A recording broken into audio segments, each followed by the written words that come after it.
Just 6 miles southwest of the Magnificent Mile, Lawndale was once a forgotten community. One of the poorest neighborhoods in the country, industries and businesses had pulled out, houses stood abandoned, and gangs and drugs bred violence and decay. But in the 35 years since Wayne Gordon moved to Lawndale as a coach and teacher, God has done a marvelous work. Though there are still vacant storefronts and soaring unemployment, the hope of Christ is visible. You can see it in the over 400 units of abandoned housing that have been rehabbed, in the faces of the young people involved in summer and after-school programs, in the medical clinic that employs more than 300 people and sees around 150,000 patient visits per year, and in the growing number of families who gather for worship on Sundays at the Lawndale Community Church. All this began when Wayne Gordon heard the call of God to move to the inner city and followed that call. Growing up in a Christian home in Fort Dodge, Iowa, Wayne developed a heart for the oppressed. He dedicated his life to Christ in high school at a Fellowship of Christian Athletes camp. After high school, Wayne enrolled at Wheaton College, where he majored in history. A natural leader and athlete, Wayne was voted captain of the football team his senior year.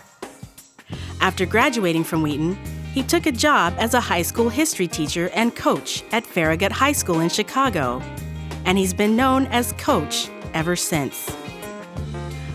Wayne jokes that he integrated Lawndale the moment he moved in. He began leading Bible studies.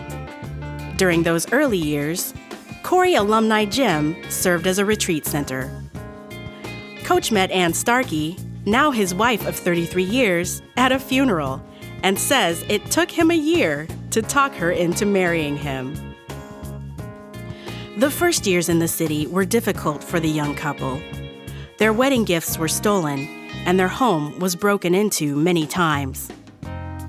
Don Church, one of Wayne's football coaches at Wheaton, has volunteered many hours to work with Wayne in Lawndale over the years and has seen him through both good and bad times. He's got a big, big heart for forgiveness. I think like the mercy of God, that God has a heart for us like that. Still feeling called to the city, the couple persevered, listening to the needs of the community at each step. When the football team needed weight training, Coach set up a weight room in the storefront beneath his apartment. When the moms of these kids needed a safe place to do laundry, a washer and dryer were added to the storefront. And when the kids wanted a church with no dress code and no offering plate, Wayne and Ann started the Lawndale Community Church. Well, when I remember back to starting this church on these Sunday mornings, it was pretty pathetic, looking from the outside world. We just sat around in a circle. There were probably about 15 of us at the beginning. And our music, we had a record player. It was the days before CDs or anything. And we just had some music going on the record player, and very humble beginnings. One of the most pressing needs of the community was for health care. Buying an old Cadillac dealership, Coach began dreaming of how this building could fulfill their needs.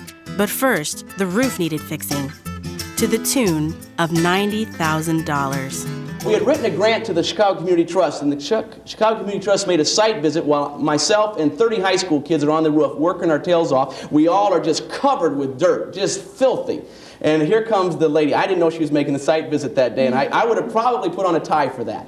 Well, anyway, what happened was she went through here, and she left, and we had asked them for a certain amount of money over a 3-year period. They upped the ante. She called back and said, you know what, we don't want to give you the money the way you've asked. We asked for $50,000 for 3 years. She said, how would you like it if we gave you $150,000 right now to renovate the medical clinic?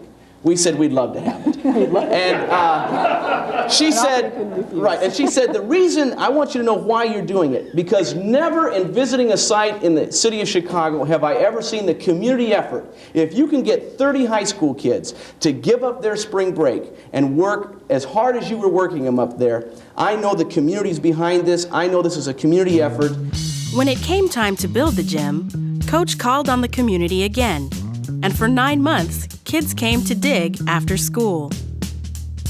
In addition to building facilities, Coach knew he also needed to develop leaders. I remember having a conversation with Tom Skinner one day, and I says, Tom, I really want to get black leadership for our neighborhood. I want to help us to have African American people lead here. And Tom said to me, he said, well, what are you doing about it? I said, well, I'm going everywhere I go. I try to invite black people to come and work with us. I'm inviting African Americans to come and be a part, but I just have not been able to do that. He says, well, Wayne, you're looking in the wrong place. I said, oh, wow, you're going to hook me up. Tom Skinner's going to give me the hookup. And he had a ministry at Howard and at Morehouse and many places. So I said, okay, Tom, tell me where to go. He said, well, the leaders for your church and for this community are already in this neighborhood. I said, really? He said, yeah. He said, your job, and God brought you here to develop a new generation of African American Christian leaders who are excellent in their skills. And then he grabbed me by the arm. I can remember he squeezed my arm and he said, but there's one catch. He said, Wayne, will you stay in Lawndale? It's going to take 15 years to do this. Will you stay in Lawndale for 15 years? And I remember looking Tom right back in the eye and saying, I'm going to stay 15 years. Wayne has stayed in Lawndale for 35 years. He and Ann have raised their children, Angela, Andrew, and Austin, in the city. And the church has flourished, celebrating 30 years in 2008, thanks to many community leaders. Leaders like Stanley Ratliff, who met Coach shortly after coming to Lawndale. And while I was incarcerated, Coach and the people from the Lawndale Community Church, they came to visit me. They had a lady by the name of Miss Williams. Every Wednesday, she would write me letters. Every weekend, somebody from this church, Lawndale Community Church, was visiting me, encouraging me. I became the minister of music, and we have a choir now. We have a praise team, and we have the Hope House Men's Choir. With leaders came more community-based programs. That old Cadillac dealership now houses medical and dental clinics, a fitness center, a pharmacy, and the gym where the church family worships. Through the medical clinic, access to health care has greatly improved. Infant mortality rates are less than half of what they once were, and government funds will soon allow for greater expansion.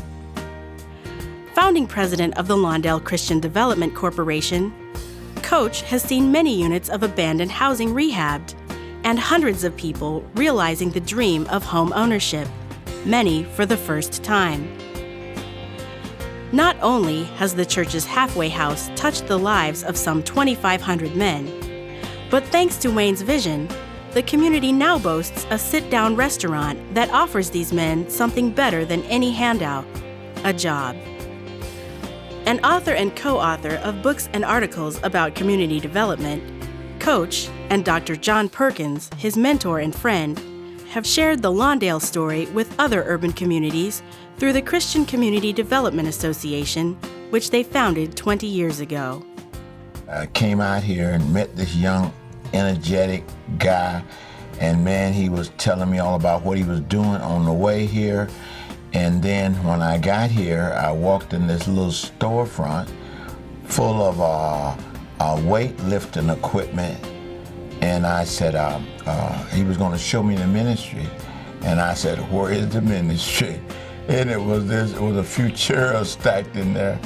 But what got me was that almost a lot of what we see now, he had in the back of his mind. He truly took a vision that he had from God and turned that into passion, and that he could see something that we couldn't see. For his bold, gospel-centered vision, his lifelong commitment to racial reconciliation, and his dedication to Christian development in the inner city, the Wheaton College Alumni Association is pleased to honor Dr. Wayne Gordon with the 2010 Distinguished Service to Society Award.